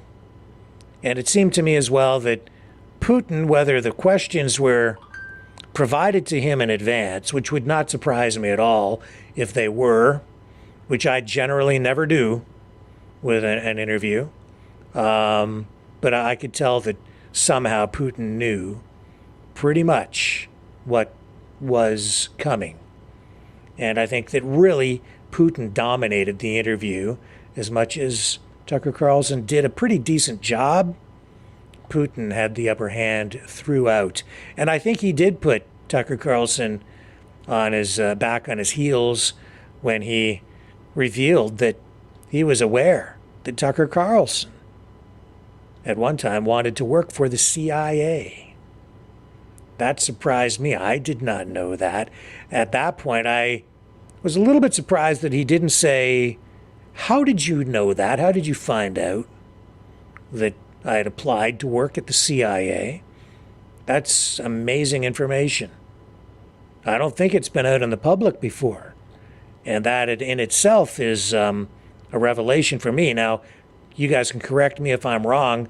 I can't say for certain if that information was public knowledge prior to last night, but I personally had never heard that before. I'm not saying it was public one way or the other, but I have seen some media reaction suggesting that, it was a surprise. It seemed to be a surprise to Tucker Carlson as well. Okay, let's go to our next caller. Hello, somebody from Peterborough. Who's this? Hey, Rick, it's Sandy. Well, hello, Sandy. Long time no hear from. Hello. Hello. Oh, my. Yeah, somebody's been messing with me. I know. Yeah. I know. It's been a week, right? It has been one of those weeks, yes. Yes. Yeah. So your last caller about Biden, I totally agree with her. Yeah, you have concerns about Joe Biden and his competence, his ability to run the country. Yeah. Absolutely. How old is the guy? He's like, what, 80-something? Yeah, he's in his 80s. Well, let's see some young people run for president. Yeah. And I don't want to see Tucker Carlson in there. You don't, what do you mean you don't want to see him in there? Like you don't want to see him as like a vice president, or what do you mean? No, not vice president. I want to see somebody totally new. I see. No Biden, no Trump, none of this propaganda media crap bullshit. I want to see somebody up and up, and I don't want the other dude. RFK Jr.? RFK Jr., no. Why don't you, what do you have against RFK Jr.? Why don't you like him? It's not that I don't like him. He needs to clear his voice up. Uh-huh. Well, that's a medical condition. He really can't. Well, you know what? Then he shouldn't be running. Really? Hang on. I'm going to put this other caller on hold here. One moment.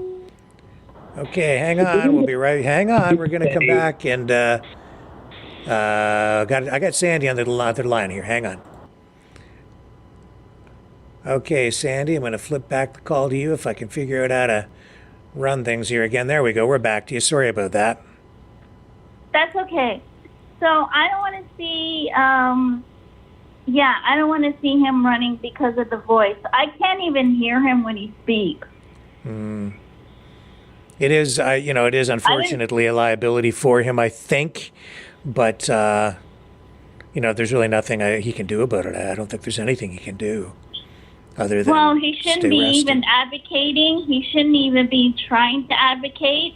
He should be taking care of his voice first. He is a good man, I'm not saying that he's not, but he is a good man, and he needs to take care of his voice, and he needs to man up and get it done. And if he does run, I will vote for him, but I'm not American yet. Yet? I see. You're moving to the States, are you? Or you have I'm moved? planning on it. Yeah. You know what? I'm so tired of this country and the red tape going on in this country, and I think Leo would agree with me. Mm-hmm. You know what? I'm in a small town, and I see people shooting up on my street. Shooting up, like what, with heroin and stuff like that? Heroin, opioids, fentanyl, it's everywhere. Wow. It's happening everywhere. And I'm told I'm not alone. And it scares me. I left my property the other day, and I was bombarded by somebody with schizophrenia. Uh-huh. And it scared me. I wanted to go home. Wow. Well, yeah, I know the drug issue is huge in the U.S. and in Canada. It's claiming a lot of lives. I think that it's a combination of problems that has started with, too much tolerance in our society for drug use in general, and then you've got, the government taking a soft touch with a lot of this stuff. You have foreign governments trying to flood the country with things like fentanyl, and it's deadly. And the cartels. Yeah, and the cartels, and it's deadly. And it's coming from the borders of U.S. I plan on going to the border soon. I can't even go yet because I haven't done my passport. Yeah. I'm scared. Well, I don't know. As much as we see that the news is depressing and there are bad things happening out there, when I go outside, as I did today, and the weather was just beautiful here. I know. It felt like May today. Oh, yes, it did. It was incredibly, sunny. And amazing. I love it. Yeah, me too. I can't complain at all. And you know what? My body feels winter, but today it felt like May. Yeah. Yeah. I couldn't believe it today. Again, another beautiful day, and I'm like, bring it on, Mother Nature, because I'm all for this. And I was breathing deep and sucking in that oxygen as I went out a few times. Suck in the fresh air, honey. Yes, that's right. And bask in that sunshine. Soak it all up. Gorgeous day. I walk every day. I'm 57, and I walk every day, and there's not a day that does not go by that I'm going outside. Weather permitting, I'm out there, and I'm walking it. So, you know what, Sandy? Amen. As bad as things seem to be getting, when I go outside, there is no Joe Biden with me. There's no Justin Trudeau. There's no New World Order. Today it was just the sun and the blue, clear sky and some wisps of cloud and me and my dog. And you got your Cosmo. That's right. We were just doing our strolls, and it was a gorgeous day. So who the hell cares about those guys? I'm just enjoying the day. Who the hell cares? Right. Who cares? You know what? We take care of our pets. We take care of our children and our family, and everything else is hunky dory. That's right. And then I'll come back and try to save the world at 6. But during the day, we can just go outside and touch the trees and run through the grass and walk around the block, smell the air, and breathe in that fresh air, and then we'll dig back into the into our united assault against the New World Order megalomaniacs at 6 p.m. Eastern. So, do you really think it's the New World Order? That's a broad question, isn't it? Do I think it is a New World Order? Yes. But I think people misinterpret what that is, or people apply their own definitions to it or their own thinking to it. And as I've been sitting in this chair all this time, I am seeing it in a bit of a different way over time. And I think that I think people tend to blame our own government, our own system of government for this new world order. But I think in reality, it's just that we have players, world leaders on all sides who are who have a plan, or they have their plans for one version, and the other group of leaders have a different plan, and we're all pawns in this big scheme, and we're being led down a path to one destination or another, both of which to me look very similar, if not the same. It's just a question of who's really going to be in charge when we get to the destination. So yeah, absolutely, I agree with you. And do you think like Trump is going to be president in 25? I think so. Yeah, well, I do too. And you know what? He really needs to watch his words. They've been telling him that for a long time, and it doesn't seem to matter.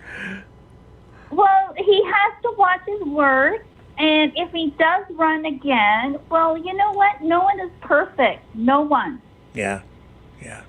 No one is perfect. But he has to watch his words when he's online and he's doing the rumbling, like Well, tell you rambling what, on. let's bring in our other caller. They can join the conversation with you. And I think we might even have a couple of callers on. Who's on the line with us now? You got the bomb to stop a man without a plan to master all your disasters, Rex. Hello, sir. You're on with Sandy and myself. Sandy Anderson. You're not drinking the water down there, are you, Sandy? No, I try not to. I remember your waters. The water stories about you guys are getting some nuclear waste from the Chalk River, unfortunately. I call it the swamp. The swamp. Hey, as long as you're not growing any beards or penises, okay? Because you'll be infiltrated by the. Not. Okay, so the water's good then. It's not like the Detroit River down here. I am woman, hear me roar. There you go. It's not like the Detroit River down here, eh? Well, maybe as long as if they're crossing over, be careful. So, Mr. Rick. Yeah, Leo, what are you thinking? I'm still bent on that question from Tucker Carlson to Putin, where he asks, "Who's running the country? Who's running the United States?" Absolutely. It certainly ain't Joe Biden. Who is it, Hunter? I call him Sloppy Joe. Sloppy Joe. Not to make fun of the guy, but you know what? I could smell a con from miles away, buddy. Okay. Now there's a guy in New York City. His name was Chin Gigante, a mobster. Okay, that was looking at life in prison, but all of a sudden he came down with this illness and he walked around the streets of New York in a robe. True story. Okay. Walked around in the streets and mumbled to himself. Okay. The FBI were watching him the whole time. He beat all the charges till finally they caught out that it was a plan, okay, to try and beat the system. And he ended up getting life in prison. So Joe Biden, okay, it just makes sense. Let's do the mumbling game, everything else. In the system. Right, he's going to beat the system. He's not going to go up on charges, right? Because you can't put somebody on charges if they don't know what they did. Yeah, if they're not mentally competent. Right. Yep. Right. So I could see that happening, right? So he's just playing the game, right? So what, you think that this is an act? 100%. 100%. Leo, it's like propaganda. It's propaganda, United States. Yeah, it's an act because the laws have been broken and nobody's above the law. Okay, not the Clintons, not the Obamas, none of them, right? So all hell's going to break loose eventually, right? Enough's enough. Hang on, I'm going to put this caller on hold here. Hang on. Hang on a second here. We're going to add you to the queue. Just a second. All right, let's bring this guy in too. Uncle Leo, everybody calls me Uncle Leo. So Sandy agrees with me. There's a first, right? Jot that down, Rick. She agrees with me. Right, as for Bell Media... I've always agreed with you for a long time. It's nice getting through for once. I love you, Sandy. Don't you worry. No worries, Leo. You're supposed to say you love me back. What's wrong with you? It's Valentine's Day almost. Love you, Leo. As for Bell Media, Rick, okay, I got no love for Bell Media or CBC or Global. Okay, when they had a chance to paint the picture right. I just wanted to know the email address for e-transfer. Oh, well, hang on a second. I tried to do the freedomreporters.com and it didn't go through. Just wanted to make a donation to you. Yeah, hi, how are you? And I added you to the call, or you're part of the call. You're on the air here, just so you know. But if you want to send an e-transfer, you can certainly do that at Maverick Multimedia. Okay. At mail.com. And I can put that up on the screen on a banner. You're across the border. Please do that. Thank you. Yeah, I certainly will. Thank you. I'll explain on the air in a moment, and I appreciate that very much. Yeah, thanks. I appreciate the support. I was going to give her my email address. I should give her mine too, right? So where were we? Bell Multimedia. Are you back on the air, Rick? We are. You're still here. Everybody's still on. Yeah. I'd like to see Windsor. I would love to go to Windsor. Yeah, better bring a gun. That's what I tell people when they say, I want to see Detroit. I say, you better bring a gun. Oh, yeah, right. Windsor in Detroit, bring a Glock. Bring a Glock 19, right? Or a hand grenade, whatever, right? All the kids on the block's got them. Wow, did the Travel and Convention Bureau pay you to say that, Leo, to promote your hometown? The NRA, baby. You know what? Here we go. You know what, gentlemen? Women can own a gun now. Yeah. They always could own a gun. Yeah. Well, I think they changed that when they were allowed to vote. No need, Sandy. I'm already afraid. I'm already afraid of women. I'm very afraid. Oh, no, don't be afraid of me. I'm gentle as a lamb. Yeah, I think they changed the gun laws so women could own guns when they changed the one where they were allowed to drive cars. Yeah, because they have to clean them. What were you going to say about CTV, Leo, and Bell Media? Oh man, that was misogynist. The women got to clean the They guns. have to clean guns and cars. You're good for something, right? Clean my weapons. Bell Media, okay, I got no love for them. They could have painted the picture right, and they had ample opportunity to, but they painted it wrong, and they called us names, all kinds of crazy things, misogynist, racist, expialidocious, terrorists, okay? Yeah. So, you know, I got no love for them, especially AM 800, and I'd like to see all them get laid off, lose their jobs, stand in the food banks and collect welfare and do a story about that. Okay, we're going to add another caller to the queue here. Hi, how are you? I'm going to add you to the call. We have 3 callers. And if I see one of their resumes, Bell Canada. I hope you're talking about Bell Canada. And Raphael is on the line here now with us as well, Leo. And you say you'd like to see everybody at AM 800, the radio station in Windsor, get laid off. There's positive thinking. How to win friends. Right, and if I see the if I see the resumes in my shop, I'm tossing them in the garbage. And suck it up. What is it about resumes in the garbage? What is it about AM 800? The people there that you don't care for? Well, when we were at the bridge, Mike and Lisa in the morning apparently said that they'd like to spray. It was -10 outside that day, and they said spray them down with water and freeze them like popsicles.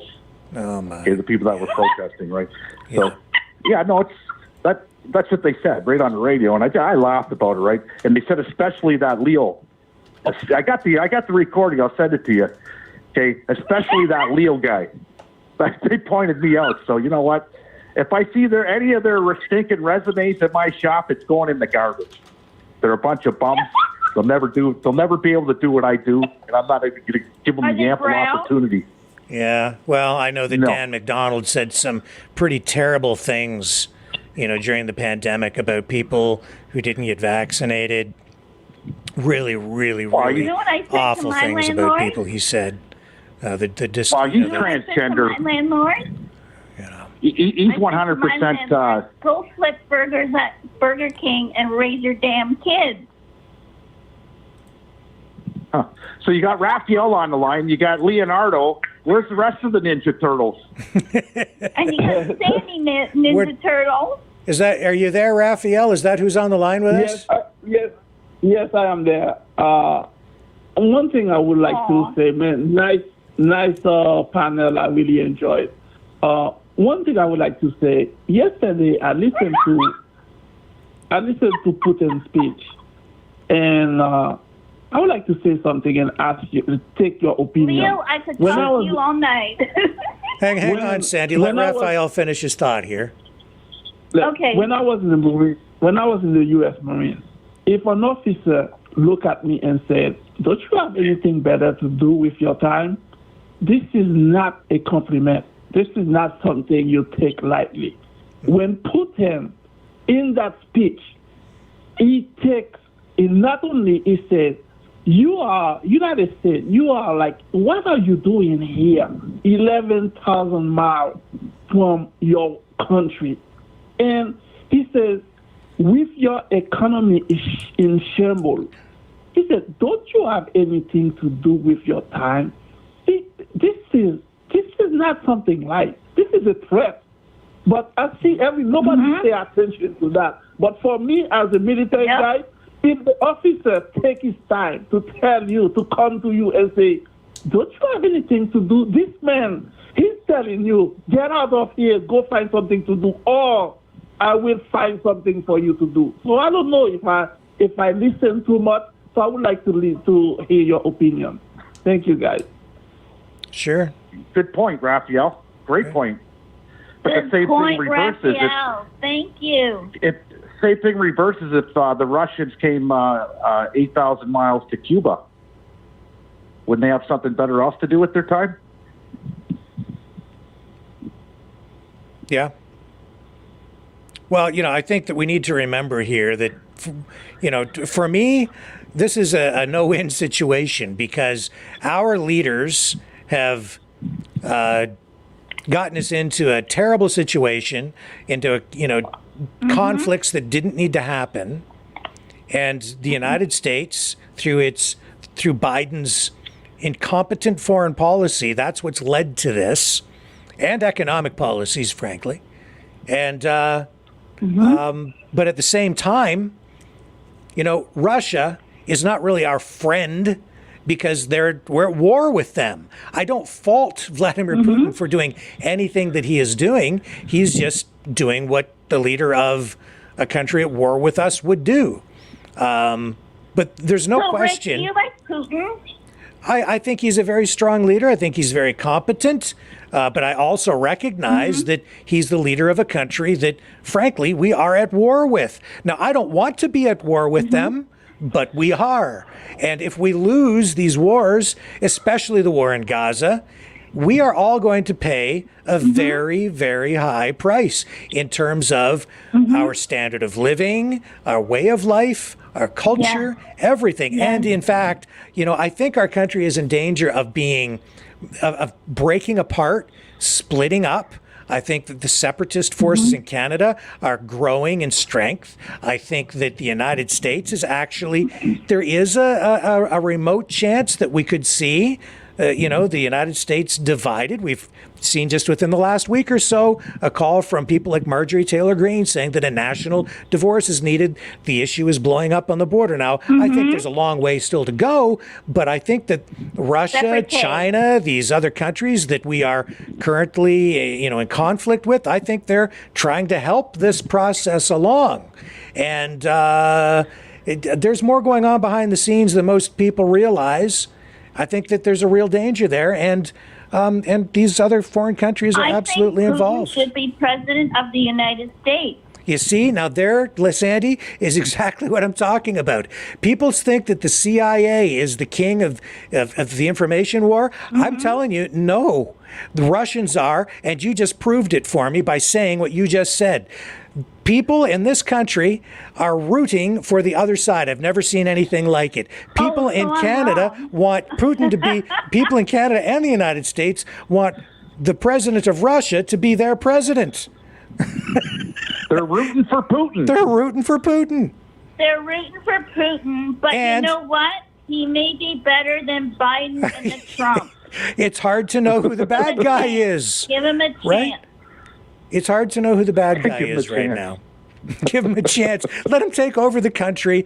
You're like, think about what you just said. All right. And it's the same thing with Canada. It's like Tucker Carlson saying he's going to come to Canada to liberate us. Jackson Hinkle saying that they should just come take over the country. Lieutenant Steve Rogers saying that Canada poses an existential threat to the United States because of its of infiltration from China. And people are hearing that are up here in Canada saying, yes, it's time for the United States to invade us. And it's blowing my mind. And while that's all happening, you have people hoping that Putin takes over the United States and maybe even become the leader of not just Canada and the United States as well. This is unprecedented. This is. Could you ever imagine 30 years ago, this kind of talk 30 years ago? Absolutely. No. There'd be a lot of people locked up. Oh, this is incredible. Absolutely incredible. 30 years ago, the prisons would be full. Pay his taxes while he sits behind a desk and push a pen. So, I don't know. So don't, people sit there and say, oh, all this is being done by the CIA. Like hell, okay? It's not the CIA that's trying to convince people to give up and surrender to Russia. It's because that's where we're at. And that interview last night, folks, quite frankly, that also, his answers, he knew what was coming, he knew what to say, and that entire interview is also designed to add to that momentum to get people to surrender. And I just ran that story earlier this week talking about China developing cognitive warfare techniques, which is exactly that. It's to take over countries through information and psychological warfare in ways that allow them to win the war without ever firing a shot. And that's what's happening. Look, you just said it. I hope Putin becomes our president. Right? It's fake bombshell. Game over. Fake bombshell. Okay, Rick, I'm out of here. Nice talking to you, Sandy. Have a good night, Raphael. Just one last before you go, Leo. Before you go, do you see what I'm saying there? I just want your quick opinion on that, or am I just delusional and down a rabbit hole? No. If this happened, if any of this talk was under Mikhail Gorbachev or even Boris Yeltsin, okay, in those days, you would have been locked up as being a communist sympathizer. Oh yeah. Okay, they would have locked you up. Okay, it's social media. I could see the government saying enough with the social media and pulling the plug on it. Yeah, that's where it's all flowing from, right? Well, mainstream media's lost their shirts. Okay, you got Tucker Carlson. He had 50 million views just on X. Yeah. Just on X, okay? What about Rumble? What about YouTube? What about other platforms? Okay, he had more views. I'm guessing he probably had 250 million views worldwide. Easy, yeah. I wonder if that was really Putin or it was Biden pretending to be Putin. You should have seen the numbers we were getting on on a couple of our channels before they shut us down last night. I mean, it was like the numbers were going up. And the reason I ran that thing last night was because I knew, I felt that it was important to make sure that we defended the right for that to happen, for journalistic free speech, even if. It is a question as to whether he's acting in good faith. He still, people still needed to hear it, right? Rumble crashed, last night. Yeah. Rumble crashed, and so did YouTube. A lot of platforms crashed last night because there's so many people viewing it. Yeah. Now, if you were smart people, listen to me. Okay, you know GameStop. Remember GameStop? How people made money? You go look at Rumble stock right now. I think it's about $7.90 US a share. Okay. Wow. Get in because I'm telling you, Rumble's it's gonna be huge. Yeah. As long as the government keeps its fingers out of it enough that they don't force a layer of censorship onto it that just turns it into another YouTube. But right now, yeah. It's still cheap to buy that share. I'm jumping on it. I've had enough. You know what I mean? I'm going to buy myself a few $1,000s worth of shares on it and see where it goes because, look at YouTube. Teach me, brother. They shot themselves in the foot over at Facebook and YouTube with all these rules and censorship because Facebook is losing, its inventory, which is people. Did you hear the scandal of Mark Zuckerberg? Which one? Yeah, right? Yeah, they're losing their shirts. Right now. Yeah.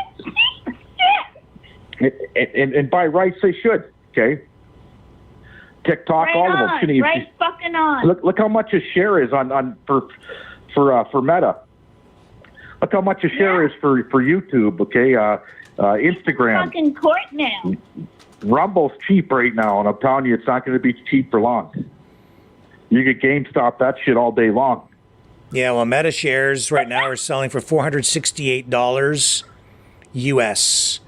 Right, so you get a Rumble. What's Rumble? $7.90, right?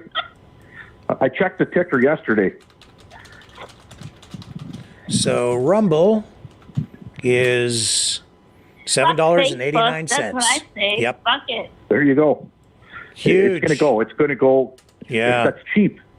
That's considered penny stock, okay? Yeah. When you look at the blue chips out there, that's penny stock, $7.80. Yeah, because Rumble is, it's really growing and growing.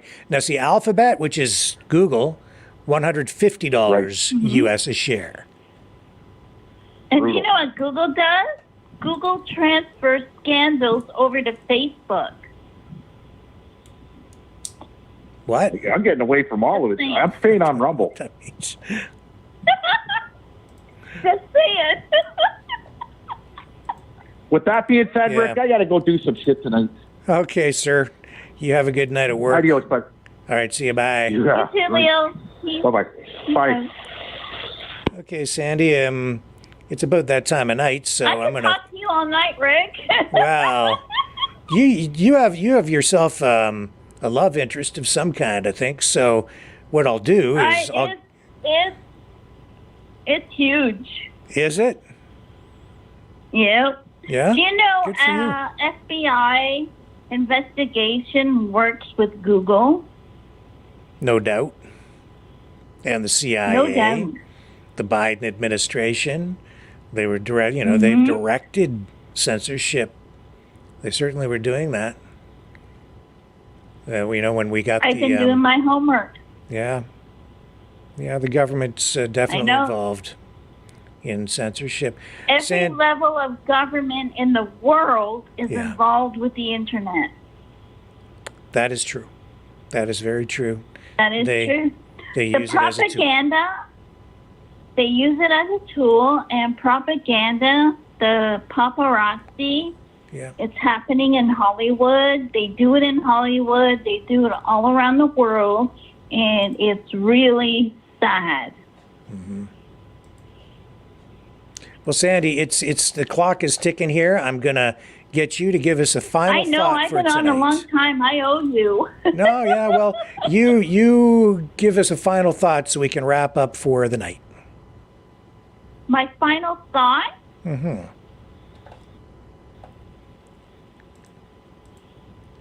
Family.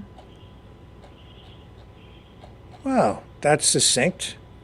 One word, wrapping it all up. Family. Family.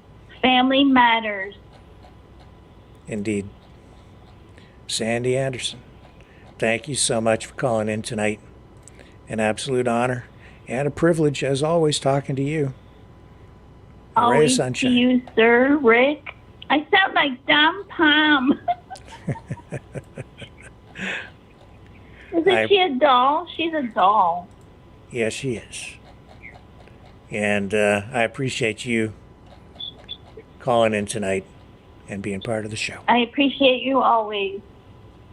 All right, Sandy. I'll talk soon. All right, you take care. You have a great night.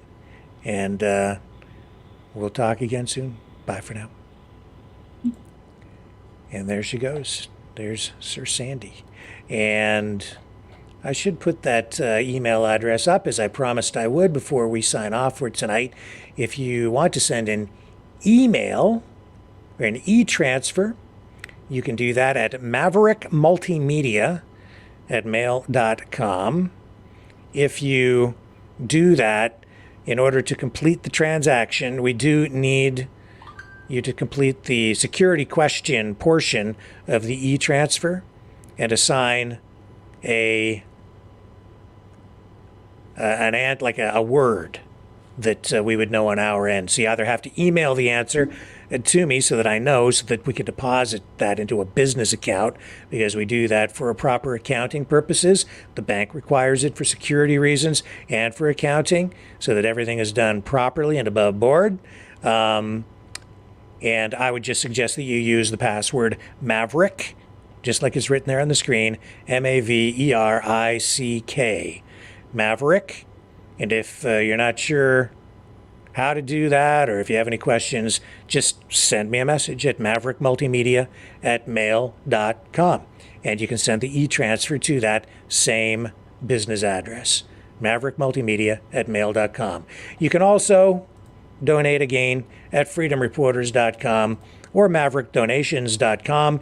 If you do donate through either of those, $60 or more, I'll send you one of those shirts with the embroidered logo, or a hoodie, or a sweatshirt, or for a donation of $30 or more, I'll send you a t-shirt. Just let me know what size you need, and we'll get it done. And folks, I will be back tomorrow night, hopefully at the usual time of 6 p.m. Eastern Standard. I came on an hour later tonight as I continued to try and figure out these phone lines, and I hope that it worked out okay for everybody and you could hear everything. We had a little glitch there at the beginning, but I think it worked out okay. A few little minor details I need to work out with the putting the phones on hold, but I think this is going to be our new system moving forward. It'll be a little bit more cost effective than the other system, and I need to be responsible with those funds, because unlike and all the major newspapers and Bell Media, CTV, and all those government-funded mainstream media legacy outlets, we don't get any of that government money, so we got to pinch our pennies and make it all happen on less than a shoestring. It's kind of like dental floss, but thanks to you, we're still here and surviving. We rely entirely on you guys for the support, and without you, we just couldn't be here. So thank you. Thank you so much for the support that you have been showing, and we'll continue to try and do right by you. So see you tomorrow night, right here on the Maverick News Channel. And I just need to find the right thing to click here to wrap up the show. And there it is. Catch you 6 p.m. Eastern Standard Time on the flip side.